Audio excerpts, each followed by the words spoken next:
and moving into a higher self understanding.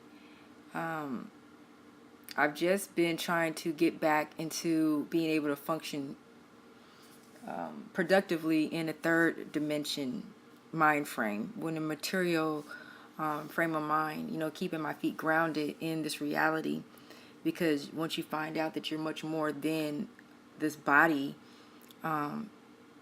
it's hard to get grounded back into the old rigmarole of maintaining the day-to-day life, because it's mundane, it's boring, and it's kind of like you're still on programming. And once you wake up, you don't want to be on program no more. You kind of want to do your own thing. You want to blaze your own trail.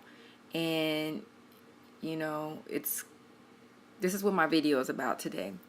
Me trying to find that ground to stand on, when I feel like I'm all alone in this transition. Although I know I'm not. I know there's many, many, many other people going through a very real transition of consciousness, or understanding that we are in a multi-dimensional universe, and how to move forward.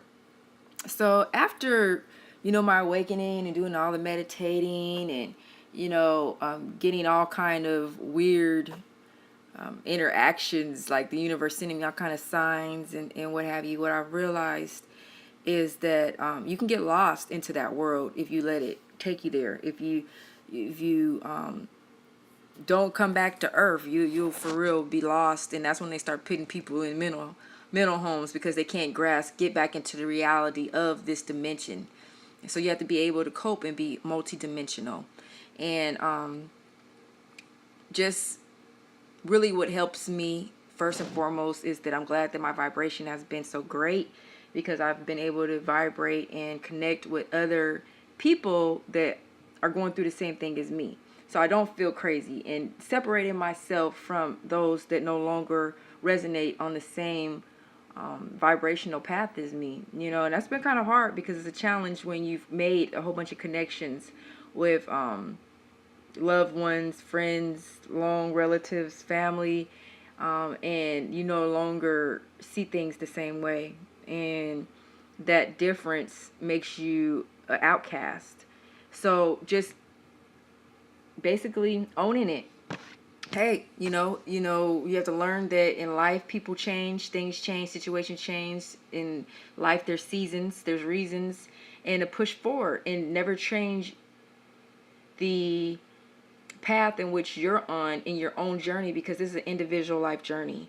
Although we do have to understand this is a collective consciousness, we do also have to stay aware that we have to stay goal oriented and push forward with those goals, and be very on top of timelines in this third dimension frame of time.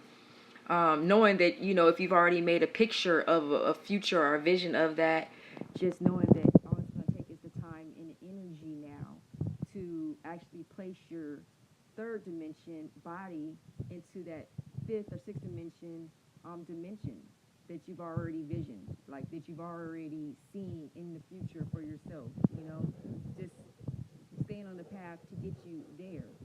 And like I said, staying connected with people like me has really helped me, because when you're all off and you're all thrown off and you're not getting along with your family, your close relatives, your mother and father don't agree with how you think, however it may be, just knowing that there are people out there that feel how you feel, understand some things somewhat like you understand things, and it's all a part of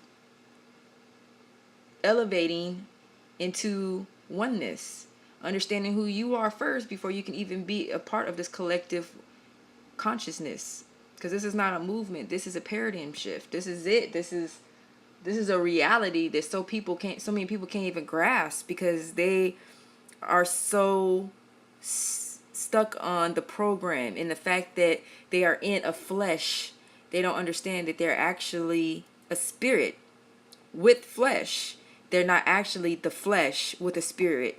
You know, they play that like it's secondary when it should be a primary understanding that, you know, first and foremost, we are collectively spiritual beings here having a human experience, and I should be able to see myself in the face of the people I look in. I should be able to find some commonality within everybody that I encounter because they're people just like me. You know, I have to be able to have an understanding and not have a chip on my shoulder and be into my ego so much that I can't understand their circumstances or think that I'm better because at one point, you know, who's to say that that is not going to be me or hasn't been me? And, you know, I've grown from that point, you know. So just like I said, understanding that we are collectively into this consciousness together, and, you know, we can't separate ourselves to the point to where we don't remember that, but we do have to separate ourselves enough to understand that we have to get an understanding of who we are really without the ego's perspective, without the ego's understanding, but really who we are without that flesh. And that's pretty much it. I'm not gonna keep on chatty, but yeah, I just basically wanted to touch bases with you guys and let you know, I'm gonna continue to making my videos. It's kind of like a vlog, because like I said, I know I ain't did my hair or anything, but it is what it is, and I'm just trying to keep it 100 and just keep my own personal dialogue, or not dialogue, but my own personal record of my transformation. Because I write it down, but I want to actually witness the changes that many stages of awakening and awareness and consciousness that I've actually traveled, you know, because it's a beautiful experience and I'm happy to be aware. So signing out. I'm probably not gonna have any views on this video, but you know, it's something that I will use as a time capsule and to recollect on where I was at this moment in time. All right, peace.